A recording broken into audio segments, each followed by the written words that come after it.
Ito na, guys. Ito na, seryoso na. Mag-start na tayo. Sarah Mall, wag naman. Di pa naman umabot sa mall level yung budget. Baka nga matanggalan ng budget eh. Sarah all. Meow, meow, meow, meow. Meow, meow, meow. Meron na tayong bagong version.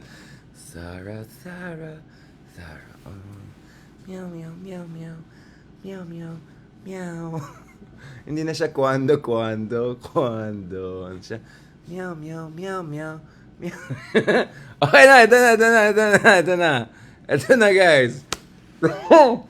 Baka ma-discover na naman yung talent natin. Mahirap na. Baka magkakaroon naman tayo ng indecent proposals.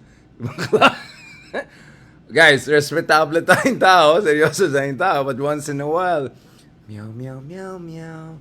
Meow, meow, meow. Yan, marami tayong mga meow-meow pang pag-usapan, guys. Eto, nakapagpahinga tayo ng konti. Kahapon, wala na. Awanan na gito eh. Talagang sobrang pagod na talaga ako. 4 a.m. pa lang, napuntang airport, diretso, tapos meeting sa UP Law, meeting sila Secretary, Foreign Affairs, DFA, at pa si Supreme Court Chief Justice, Interim Chief Justice, and then tuloy-tuloy, birthday ni Mark Gamboa. Shout out again kay paring Mark Gamboa. Daming nangyari. Damn. Lots was going on. Busy day, great day, amazing day, long day, very long day. Lots of things happening. Amazing things. So I had to have this huge sleep, great rest. So yan, nakahabol pa tayo. Sa pagising natin, to be honest, nakahabol pa lang tayo dun sa mga ibang pangyayaring kabardaguls dyan sa Senado. Huge developments, great developments, big fights, strong people, fighting people. Yung may delay pa ng konti, 5 seconds. Ayan, amazing stuff, great hearings, fake news, not true, excuse me. Oh, ito, kaya, meow. Kaya nagkaroon tayo ng time na mag-edit ng ng mga food. Wala tayong team. I do it all myself. I and me myself. Great guy, amazing guy. So nakapag-edit tayo. So naghanap ako ng mga mga tawag doon, mga next level na mga Akala ko, guys, yung nakita natin kaapon with si Congressman Franz Castro. Akala natin, guys, yung nakita natin with Rizal Ontiveros, yun na yun. Yung pala, meron pang mas kabardagul sa nangyari doon sa isa. So, baka dyan galing itong yung from Team Meow to Team Octopus, Pusit, Hindi ko alam honestly, hindi ko pa rin gets anong pinanggalingan itong Team Pusit na to, Team Octopus. Ito ba dahil yung kamay ganyan? Anyways, guys, no idea. Soothing voice, great voice. Yan. Speaking of soothing voice, great voice, let me say officially thank you, Spotify. Boom, guys. Nandito na tayo. Big time na tayo. Feeling big time, guys. Nilagay tayo ng Spotify. Great guys. Spotify guys. Top 10 podcasts. Thank you. Great people. Huge crowd. Huge following. Number 9. Just okay. We'll be number 1. But for now, number 9. The best. Great Spotify. Great podcast. So thank you very much. Officially, guys. Check out yung Twitter feed ng Spotify. Minention tayo. Great company. Amazing company. Kasama po natin, of course, Barangay Love. Medyo mahirap makatalo ng mga yan. Medyo next time ang Barangay Love. Pero Cool Pals, kasama natin sa top 10 podcasts sa Pilipinas. Great guys.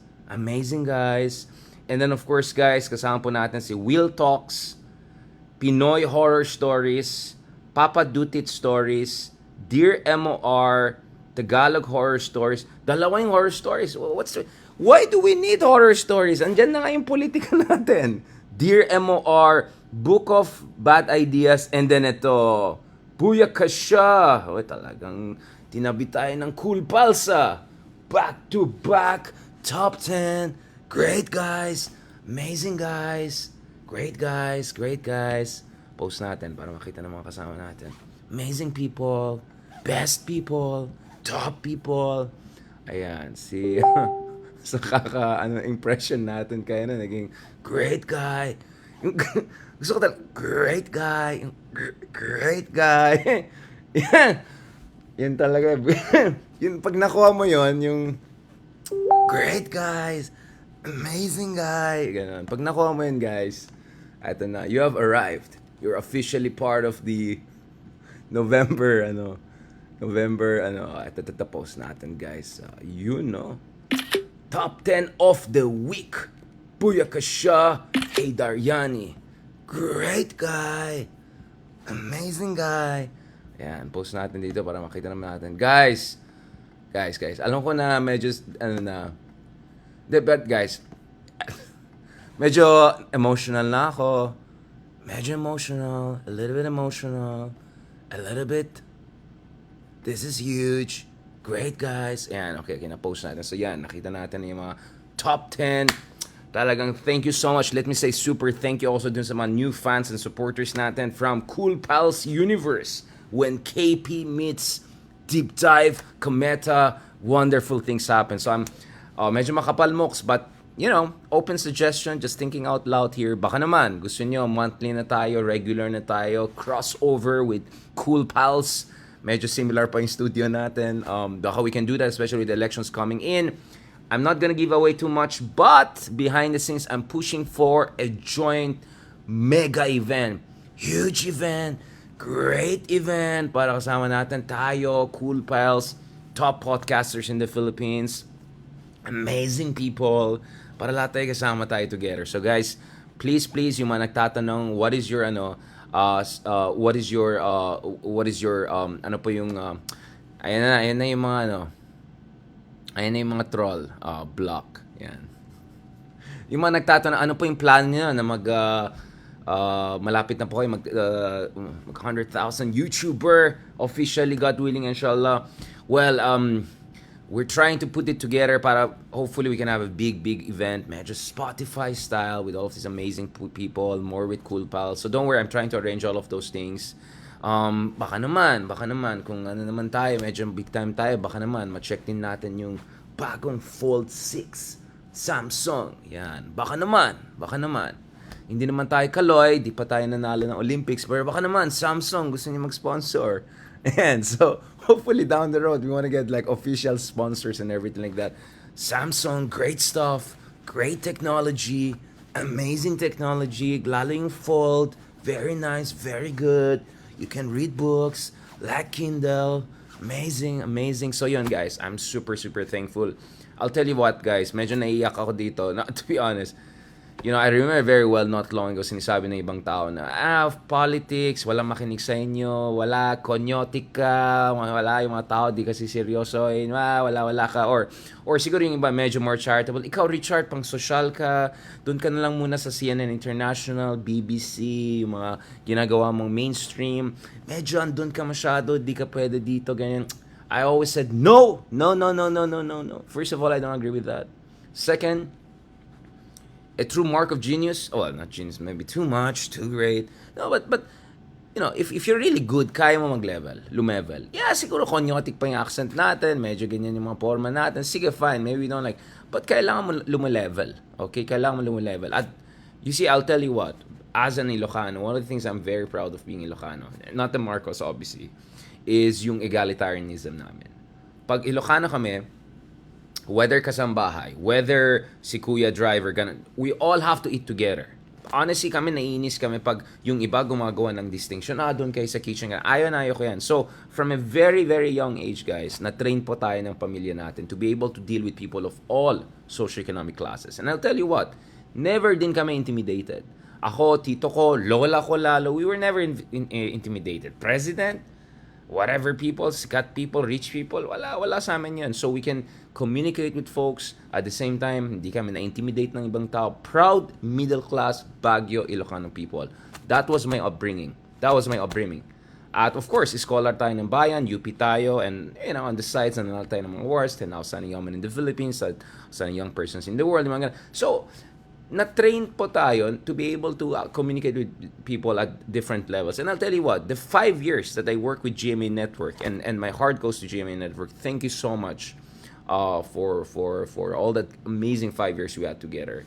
An amazing opportunity I had with GMA Network. First ABS-CBN tayo, tapos 5 years, 6 months lang ako sa ABS-CBN. 5 years ako sa GMA Network. And of course, pandemic happened, etc. Yung mga programs namin, including program namin with Atom, medyo hindi, nahirapan na kami ituloy yan. Television business is very hard. Well, thankfully, ngayon naman sa One News TV 5 tayo, but super thank you ako sa GMA Network because especially yung show natin, Stand for Truth with Atom Aurelio nun, natuto ko to be able to do presentations like that among other things. Pero yung isa pang nagustuhan ko sa GMA Network is na pressure ako magtagalog. Na kahit hindi gano'n ka, dalipasa, medyo hindi tayo gano'n kadalipasa Tagalog. Napansin ko, there were times na biglang makilala tayo here and there. Hindi ko naman sinasabi na sikat tayo, but once in a while nakikilala tayo, either dahil sa boses natin or whatever natin. Kasi medyo iba daw itsura ko in person. Okay, whatever. I don't know if I'm gonna take it as a compliment or not, but whatever. Sabi ng iba, Prof, hindi pala complicated yung bagay. Salamat sa inyo, Prof, naintindihan namin itong United Nations Convention of Sea, or salamat sa inyo, Prof, naintindihan namin itong industrial policy or itong issue na ito. So super thank you sa GMA Network for all of those years na medyo na pressure tayo. So from there, I was very adamant, very adamant, na talagang kailangan mo mahikayot na i-transmit yung message to different people. Now, yung medyo kenkoy, medyo nakikisabay, I'm also thankful to my cousins, si Paolo, Marco, yung mga cousins natin, mga TNL lahat, di ba? So, kasama kami, sumasabay kami sa isa't isa, Kantsawan, Asaran. So, you can clearly see that dun sa Cool Pals episode natin, 2 episodes 706, 707. Speaking of which, malapit na tayo mag-episode 600 sa Spotify natin. So, I will start going for for putting numbers para it's easier for you guys to find yung mga special episodes kung hinanap niyo. So we're trying to professionalize this unti-unti lang. So pasensya na lang kung nagkakulang tayo, pasensya na if there are things na wala pa dyan or medyo low budget yung mga productions natin. But we're getting there. So I feel very, very, very touched. I feel very, very privileged, at heartened, dito sa supportan niyo, which made us at least dito sa latest rankings, the top 10 podcasts in the whole country. Of all podcasts, not just news, politics, all podcasts, nag-top 10 tayo. And this would not have been possible if not for you guys and your support.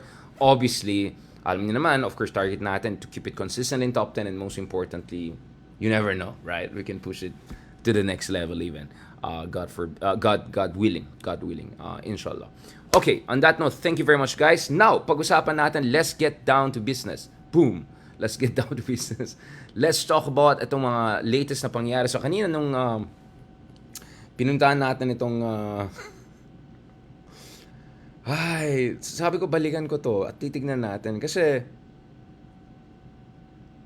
noon, isang week pa lang pinag-usapan natin na medyo alanganin na talaga itong position ni Sara Duterte. At sa pagkaalam natin, more than 200 congressmen have expressed openness to potential impeachment. Now, of course, i-deny nila. Of course, walang aminan. But we know behind the scenes, actually, more and more legislators are open to it. Ang tanong naman is that, will there be 8 senators who will block it to make sure na hindi ito papasa sa upper house? So, medyo alanganin na yung position ni Sara for quite some time. And then, as if hindi sapat yung ginawa niyang kapalpakan, let's just say faux pas, yung, I don't know, hindi ko alam kung Taylor Swift or whatever, basta wala siya nung time na kailangan siya nandito. And then, now, eto pa, oh my goodness, itong isang kaibigan, brohaha, or some would say a bit more than broha, and then now, you have this situation with Kibuloy. I mean, of all people, tapos ngayon sinasupport pa si Kibuloy, openly standing by Kibuloy as the whole country turns on Kibuloy. You know what? you can really see the mood of the country. No? Kung may survey tayo, baka wala pang 0.0001% ng supporter ng Kibuloy or sympathetic sa kanya. Online, anything I posted about Kibuloy, anything I posted about General Torre, yung interview natin with General Torre, Director, Police General Torre, who's overseeing yung siege ngayon. Hindi ko alam kung nasa underground yan, paubos pa yung aircon niya or whatever. You know, all of those things, no?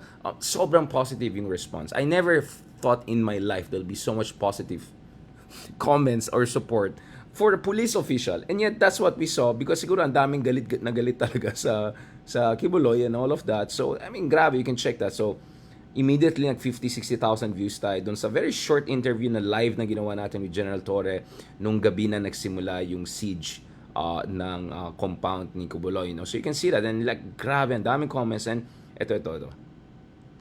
Itong interview natin. Except for some resistance na talaga nagsasidetrack ng mga searching parties. Ito yung interview natin with General Torre. Remember, kahit medyo pangit internet, mga ganun.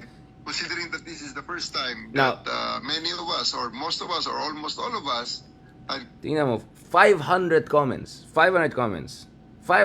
It's very short na pinost natin. Tingnan mo yung mga comments. You're the best, General.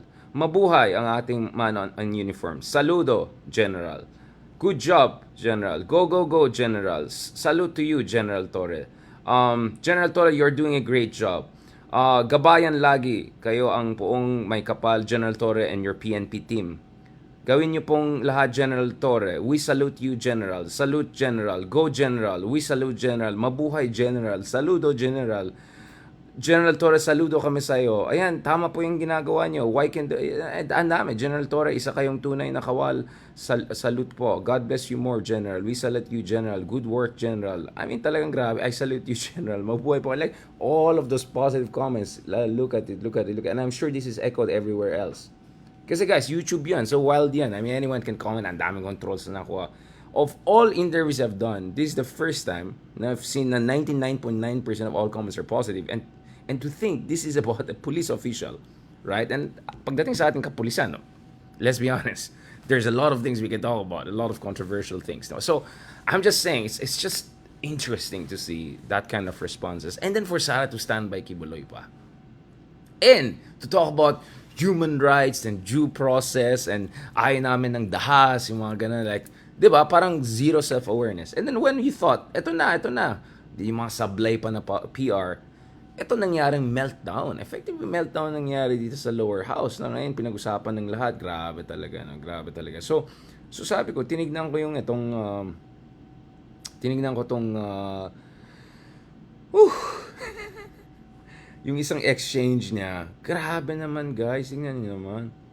Ago, the opportunity to defend the OVP 2025 budget proposal by question and answer. I will leave it to the House of Representatives to decide on the 2025 budget. Honorable Rosas, you may proceed. Madam Chair, ayaw tayo sagutin, Madam Chair. Hindi ko maintindihan kung bakit tayo ayaw sagutin. Parang nag-thesis defense guys. Parang ayaw kayo defend, bala kayo sa buwan. It is about confirming yung mga dates, Madam Chair. So ayaw tayo sagutin at in sa harap ng publiko.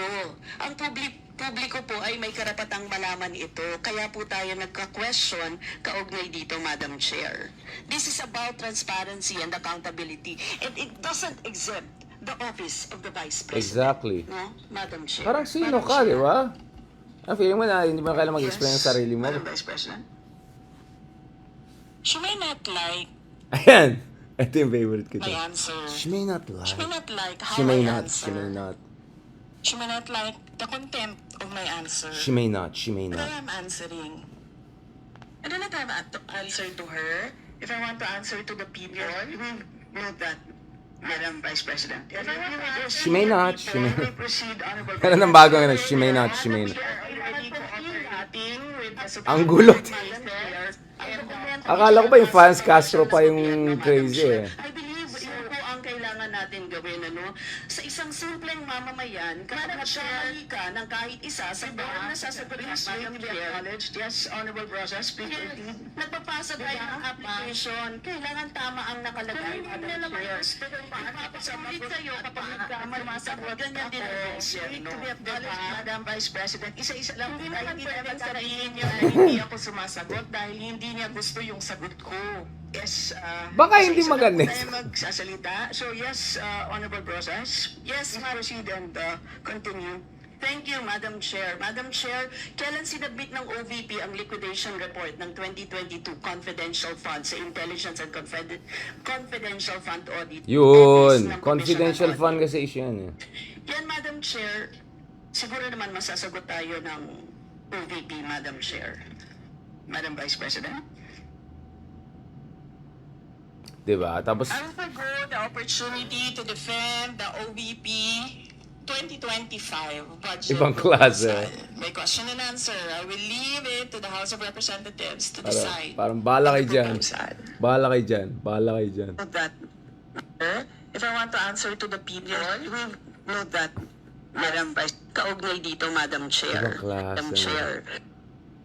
Budget. Honorable Bros, an answer. I will leave it to the House Sino of parang- Representatives to decide on the 2025 budget. Honorable Bros. Bahala kayo dyan. We proceed. Bahala kayo dyan. Yung mga dates, Madam. About transparent, not like Chair. Madam Chair. Ito yung favorite part ko eh. Yes, Madam Vice President. She may not like She may not. my answer. She may not like how I answer. She may not like the content of my answer. But I am answering. I do not have an answer to her.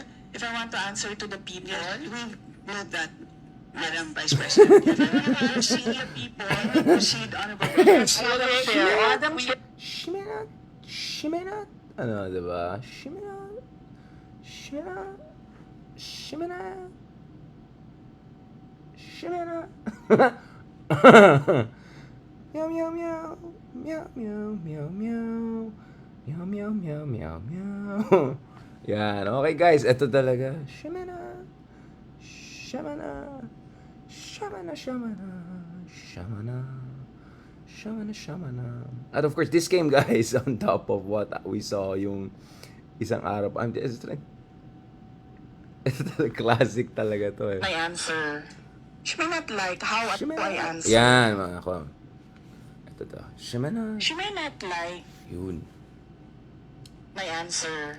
She may not like how She may I not. answer. She may not. She may not like the content of my answer. She may not. But I am answering.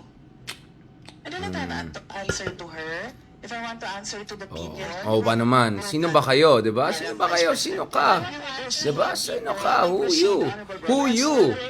Who you? Dapat ganun ang sagot niya. Meeting with the Supreme Court. Diba? Who you? Who you? My answer. Who you? She may not like how I answer. She may not like the content Of of my my answer. answer. Ang ganda ng But I sagot. am answering. Yun. I do not have an answer to her. If I want to answer to the people, we will note that. If I want to senior people, Oh my. This is Ito pa yung kahapon points of order, na Madam pinost Chair. natin. Ito naman inaway-away. Tapos biglang pinersonal na lang yung kabi. Point of order, Madam Chair, kasi parang siya yung nagpe-preside eh. Kasi inuutusan niyo yung secretariat natin sa Committee on Appropriation. Yes, alam sa inyo, di ba? She may not. She may not. Please proceed with the response to the question. Please proceed with the response. Madam Chair, She may not. I do not understand. I do not understand. Bakit? She may not. Bakit? A person A person. convicted Yun. of child abuse Yun. is still sitting. Wait. Yo. Child abuse. Abuse. My criminal record. My suspicion na criminal record. Kibuloy. Kibuloy. Nyam, nyam, nyam. Nyam, nyam, nyam. Talaga mga nyam, nyam, nyam, nyam. A person convicted of Ito yung favorite ko. is still sitting In a seat. in a seat. Sitting in a seat, guys. Ganyan ang ganyan ang level natin. Sitting in a seat. Buyaka siya. Number 1, best VP in the universe. Next in the solar system ni Tatay Digong. Buyaka siya. Yun. Okay, guys. Hindi ko pa rin alam bakit pusit. Saan galing? She may not. Parang pwede siyang poetry, no? She may not like me for who I am. She may not appreciate me for what I do. She may not see how I brighten the sky with my smile and demeanor. She may not.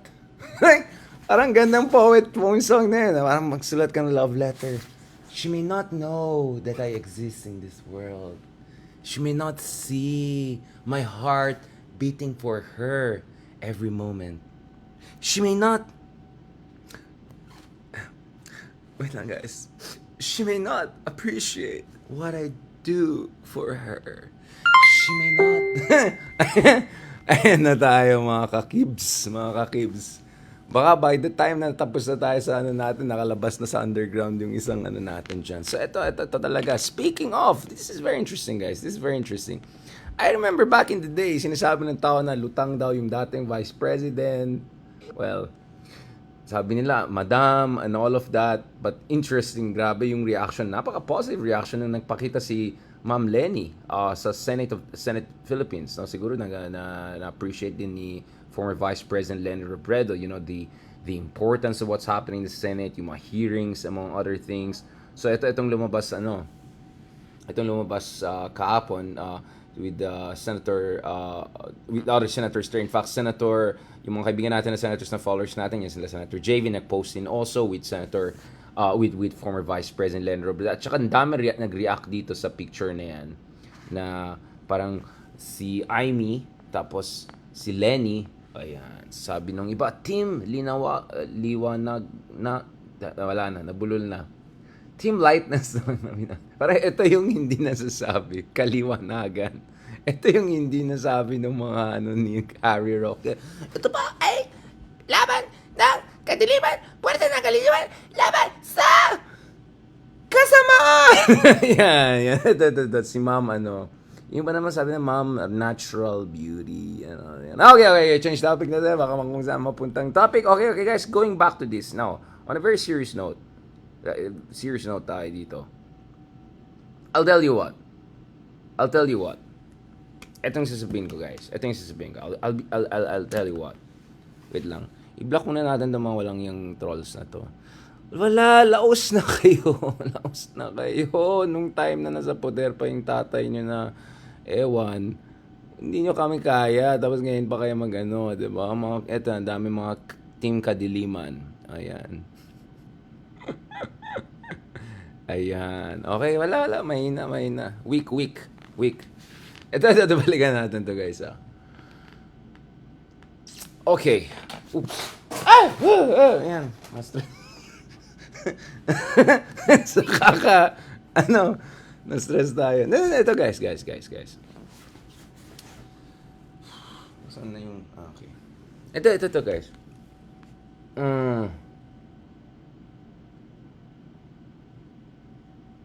Free advice lang to, Sobrang free advice lang to. Kung medyo klaro, medyo liwanag, sobrang maliwanag na hindi talaga tugma yung skill sets mo dyan sa certain level of governance. Let's just say national level governance and all. For the sake of argument, sabihin natin siguro magaling ka dati nung sa ibang posisyon or nung nagano ka sa ibang syudad.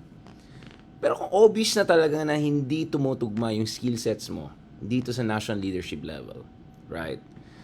Yung PR pa lang, one FOPA to another FOPA. Minsan grammar, syntax pa lang, ewan. Yung mga sagot, instead of deflating, in-inflate pa yung issue. Instead of properly shifting yung nature of discourse, you amplify it pa. Instead of sumagot sa mga tanong, what about ka? Bakit? Kayo ganyan. Instead of ikakaren mo pa, instead of, try to bring down tensions. Obviously, hindi tugma yung skill set ng kung sino mga nandyan sa team niya dito sa pangangailangan ng opisina na ito. Alright? National leadership is no joke. Because as a national leader, you're representing the whole country, you're representing the dignity, ang dignidad ng ating estado. You are representing, right, what is supposed to be the best and brightest of the country. Yun po yung national leadership. Alright? If you're a nationally elected official. Ngayon, kung medyo obvious na hindi tugma yung skill sets, hindi tugma yung, you don't have just the right team. Alright? Let's just put it nicely that way. Na, baka ibang league dapat. Kung hindi pang NBA, hindi pang PBA, baka pwede bumalik sa PBL or ganon, 'di ba? May option pa na mag-resign. 'Yun lang sinasabi ko. May option naman mag-resign. Because, and I'll tell you what, I'll be absolutely clear about it. Doon sa mga nag-attack kay Lenny na madam, mga ganyan, yung mga kabastusan yung sinabi na, excuse me, look at Lenny Robredo. How many times did she top the Commission on Edit? Nag-Freudian slip ako. Sa kaka-edit ko, sa kakaisip ko na kailangan mag-edit ng mga PR, naging Commission on... Well, actually, kailangan ng Commission on Edit. Sa kaka-stress ko dun sa mga... Di ba? Ito ba, hindi ko pa nakita. Ito. Speaking of edit, hindi audit may isa pa ako napanood na very interesting exchange also. Ito matalino itong tao na to eh. Nag-disagree lang naman kami sa geopolitics and all, pero magaling din to. Nung tinanong sinong editor, commission, talaga kailangan ng commission on edit. Oh my OMG. Nung tinanong, sino nag-edit ng libro na yan? Dahil, siyempre, ayaw na naman sagutin ni Madam. Parang, and then, yung pala, pinag-aralan talaga yung nakasulat doon. Ay, hindi naman tayo ganun kadali pa sa Filipino. So, wala ako sa posisyon na nasabihin, mali yung grammar, syntax, whatever. Pero itong mga kasama po natin, talagang napakagaling sa Filipino, napakagaling sa Tagalog, tapos pinag-aralan nila mabuti. Tapos tinanong talaga si Madam, sino pong editor nyo? Eh, syempre, siguro hindi na-gets nung, yung resource speaker, anong implication ito. Siguro, akala niya, ang in-imply dito, meron kang ghostwriter na hindi naman ikaw nagsulat. Sa bagay, madali lang daw magsulat ng mga ganitong libro di ba? Pero ito, siguro parang na-insulto siya. Bakit? Tingin mo, hindi ko kaya magsulat ng ganyan libro lang. Wala lang yan. Kaya. Ito tinanong. Tapos, ako rin, I was wondering, what is, anong konteksto nito? Ito. Ito, si Raul Manuel, no? Ito. Ang ganda nitong exchange na ito, eh. Vice President Party List, ang kaibigan daw kasi si Man, pero ang Edward mula sa bid. Hindi naman yun, so, lagay ko lang. Ang ganda ng exchange, guys, kasi, oo nga, parang, ito. Ganda ng interpolation. Ganda ng interpolation nito, guys. Panoorin natin. I mean, I'm just trying to prove to you guys. Gusto ng OVP 2025 budget. Mapag-usapan din natin siya maliban dun sa past budgets. Madam Chair, I'd like to discuss yung 10 million peso project na children's book. Please, guys, check niyo. Madam Chair, dahil ayaw din po ng resource person ng question and answer, then ang paraan ko na lang po ay hindi pa tanong. Tell the committee sino po ang editor ng children's book na ito. Madam Vice President. Ito. Panoorin niyo. Madam Chair, the answers are Ayan naman tayo. Wala yan doon sa opening statement. I will forgo the opportunity to defend the Office of the Vice President Ayan. 2025 budget proposal by question and answer. And I Madam leave Chair, it to the House Ayan na of naman tayo. Representatives So, to the decide the person to proposal tell this as committee the presented. name of the auditor of the children's book. Yan ang nangyayari kapag hindi na Let me ask a question. It's just a question. It's asked just a the resource person exactly. to tell the name, pero baka hindi pa na-distinguish ano yung tanong, ano yung hindi. Pero since ayaw pong ibigay yung name ng editor ng children's Ayan book, na. same point, Ayan, Madam yari Chair. tayo dyan. The book contains many errors. Yun. Ipapakita po natin. Commission on edit. Kasama po dyan dahon ng banahaw. Yun. Wala naman pong dahon ng banahaw. Baka anahaw po yung tintukoy. Yung word na sila, dapat po sina. Ayan Tapos tayo. yung walang awa, dapat nga may hyphen po yan. Tayo Tapos, dyan. Madam Chair, nakalagay din yung pugad daw ng kwago. Let me remind you guys, ito po ay Department of Education, okay? Ito po pinag-usapan natin ay dating Secretary ng Education, okay? Just to be clear, okay? Just to be clear, anong konteksto nito, okay? Just to be clear, Department of Education ang pinag-usapan. Pero sabi ko nga, Freudian slip yung sinabing Commission on Edit, hindi Audit, because of this. Okay, magulo, mamaya na kayo ano tong joint and live? Ano tong TikTok? Ito, balik. Okay, ito si Sir Manuel. Okay, Okay, sige, kahit pinagtawanan ko ng konti yung barong mo nun dahil ang laki-laki nung agila na American, lit-lit ng ng China. Sige na nga, sir. In fairness, I'm impressed. Siguro interview din natin siya, no? Sir Manuel, shoutout, disagree tayo medyo sa mga West Philippines, si China, ganyan issue. Pero dito, in fairness, sabi na, ay, mas sumagot. Okay, let's go. Ulitin natin, Department of Education ang pinag-usapan. The book contains many errors. Sige Yan. po, pakita po natin. Ayan. Kasama po dyan, dahon ng banahaw. Wala naman pong dahon ng banahaw. Baka anahaw po yung tintukoy. Yung word na sila, dapat po sina. Tapos yung walang awa, dapat nga may hyphen po yan. Tapos, Madam Chair, nakalagay din yung pugad daw ng kwago ay nakapatong sa sanga. Madam Chair, sabi ng mga eksperto, ang owl's hindi po ay nakapatong sa sanga. Nasa either butas po yan Patay ng mga tayo puno o dyan. nasa ilalim ng lupa. Yun. Next, Madam Chair, this book is not child-friendly as per our writers. Kasi pag children's book, Madam Chair, hindi lang yung text yung mahalaga, pati yung visuals, Madam Chair. Kaloka. So, yung illustrations are not cohesive, para yung elements pinatong na sa background. Tapos, my. low Oh value my. ito for illustrations. Kasi, Oh Madam my. Chair, kahit nga yung pangalan ng illustrators ay maliit compared dun sa pangalan ng author. When in fact, for a children's book, magkasing bigat po ang papel ng Ayan illustrator tayo. tsaka ng author. Also, Madam Chair, sa content, nag-i-impose po siya na kung paano dapat Yan. umasta ang isang kaibigan. But, Madam Chair, for children's books, dapat Yan ang problema kung meron kang DepEd team na kahit isa dyan walang eksperto sa basic education. Siguro maraming abogado nandyan, pero hindi naman abogado ang kailangan dito. Ang kailangan pa dito, ibang tanong ba kung magaling na abogado? Pero ang tanong po dito, meron bang education expert po? Pagdating sa basic education, medyo kailangan na may pag-intindi sa child psychology, development psychology, basic education, medyo konting alam sa cognitive science, ganun. Ayan. Kitang-kita talagang wow. hindi siya nag-impose. For me, Ano ito yung sa bagay lahat ng hearings, It ito yung should be pinaka-slam fun. dunk. Masaya lang dapat yung bata na binabasa yung libro. So, Madam Chair, this book na pinopropose na pondohan, and actually, ang topic na nga natin, 2025 budget, gusto ng resource person, we limit to the 2025 budget, pero hindi pa rin sinasagot. But this book, Madam Chair, will just contribute to the worsening of the learning crisis. Hindi po siya Actually, just to correct, sir, it's not learning.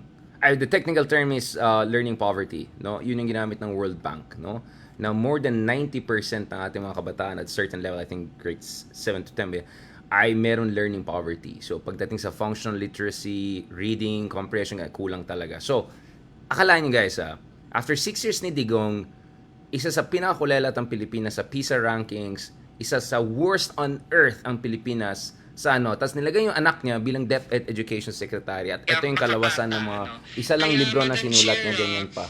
Before I end sa second round, kasi kanina meron din pong ad hominem sa atin, meron pang disinformation about this representation. Madam Chair, kung okay lang naman yung mga libro at halimbawa, kung totoo pa kayo sinasabi about me, I would even suggest sa OVP, dagdagan yung budget, baka makalimang libro pa ang Vice Presidente. Pwede pa kami special edition tungkol sa kwento ng buhay ko. Pero given, Madam Chair, na hindi din talaga pumapasa sa standards ng pagsusulat ng libro. Yun. And I also think, Madam Chair, na throughout this hearing, hindi successfully na-defend yung budget ng Office of the Vice President. So, ako personally, I'm inclined na hindi natin i-terminate yung budget briefing for the Office of the Vice President. So, yun na lang muna, Madam Chair. Maraming salamat. Madam Chair. Yes. Wow. Grabe, guys. Knockout yun. Well, wala, obviously, wala eh. Obviously, she doesn't have the right team. Whether it's the DepEd part, whether it's itong PR part, hindi tugma eh. Kaya ako, sabi ko, suggestion ko, ito kasi, the more na magkakaroon ng confrontation na ganito, the more na may posibilidad na the impeachment will move forward. Kasi sa pagkaalam ko, yung iba, alanganin pa rin sila push for impeachment even though sa kanilang palagay, may basis talaga for impeachment. Ay dahil sa alam nila, malapit ng elections, baka kulang na oras at more than that, baka magkaroon pa ng backlash, maging mukhang biktima pa yung kabila. And as Napoleon said, di ba? Never interrupt your enemy when they're making a mistake. Pero kung ganyan ang kalagayan na baka mapunta pa kung saan. At alam natin guys, kung if ever, again, this is hypothetical, if ever lang magkakaroon ng impeachment, di ka na pwede tumapo kahit barangay tanod level. Right? So may mga nagsabi dyan, baka mas maganda na magkaroon ng yung tinatawag ko na preemptive resignation. Para, baka naman, gusto niya, mas maganda talaga mag-mayor ulit siya sa Davao. Alright? No offense sa ibang LGU leader or whatever, but wala eh. Kitang-kita natin, hindi talagang tugma eh. Dun sa pangailangan ng opisina. No offense. I'm just being, honestly, I mean, let's put aside politics, whatever. Let's put aside, let's just be honest. Ito bang ganitong performance na nakikita natin so far ay tugma dun sa pangailangan ng opisina? And please, we're not talking about, ito na ng mga bayaran na trolls na mga 2 cents. Ayan, block natin mga walang yan to. Kayo mga bayaran, okay? Umayos kayo. Alright? Bias ka rin. Eh di, kung gusto niyang kaengotan, di makinig kayo ng buljak or mga ganun. Huwag na kayo dito, huwag kayo magulo. Huwag natin mga kababuan dito. Okay, anyway. No, honestly, I'm just saying. Baka mas maganda bumalik na lang sa para, imagine mo, every year ganito. You think maging okay na after this? You think hindi mag-ano pa yan? I don't know, guys. So, I'm just saying. Okay. So, anyways, I'm just saying, guys, ayan, TikTok, binablock na ako. Walang yung TikTok na isa pang, pansin ko sa TikTok, nahuhuli ko kayo, pag may pinapost ako, hindi lang sa China, yung sa mga Duterte, medyo, alam na natin yan. Anyways, guys, I'm just saying, baka the best thing to do is, baka pwede, again, this is just a free advice. Because I don't know how is this sustainable. Obviously, of course, there's a scenario whereby they'll survive this, they'll do well in midterm elections, they'll come back stronger, and balikan nila lahat ng mga kalaban nila dito, etc. But between now and that scenario, which is arguably not as probable as some people would want, I don't know talaga. Remember, Erap Estrada had a 70, 80, 90% approval rating. Arroyo at some point also had like 70, 80, 90 approval rating. And in the end, right, things didn't turn out very well for any of them. Right? So, kung yung iba umaasa lang dyan sa mga survey, ganun, let me tell you what. First of all, you never know with people when it comes to preference and all of that. And even if sabihin natin, mataas ang approval rating ng like, wala naman position or anything like that. Leadership is not about popularity. Leadership is not about surveys and approval ratings. Leadership is about quality, merit. Leadership is whether you're up to the task. Right? Ganon kasimple lang yan.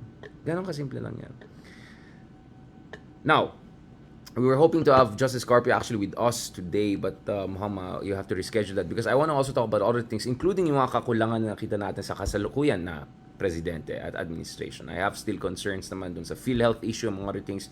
There are many things that we can also discuss about the president and things that are lacking there. But for now, grabe na to. I'm just saying, kung hindi ka talaga pang national level or pang ganitong level, maybe you have to reconsider and go back to local level. Baka mas magaling kapag nandun. Kasi in fairness naman, I heard good things about her sa Davao when she was the mayor, or even when she was the vice mayor, and yung tatay pa niya yung kasama niya and all of that. So, I don't know, maybe that's one way forward. So, this is not about, I'm just, with all due respect, ma'am. We just with all due respect. Again, you're free to disagree with me. It's okay. You're free to disagree with me. And alam ko naman yung mindset ngayon is, this is war, this is about survival, and I very much doubt she will ever resign because base dun sa press conference na nakita natin sa kanya nung isang araw, klarong-klaro siya na alam niya, the more na wala siyang power or wala siya sa poder, the more na ipapursue siya ng kalaban niya. At kung ang reading niya sa situation is, this is all about politics and survival is number one, then I really doubt that she will try to resign from her position. But I'm just saying, guys. Medyo obvious na, hindi talaga tugma. And this is not good for anyone. Actually, hindi ako natutuwa kasi naging mukhang ewan yung bansa natin. I mean, this is what we get in education sector. This is what we get in our politics and all. So, I don't know, guys. Medyo malungkot lang. But in the meantime, good news. Magaling naman yung mga ibang kongresista natin, even if I may have disagreements with them and all. In fairness, I saw very high quality hearings there. As I said,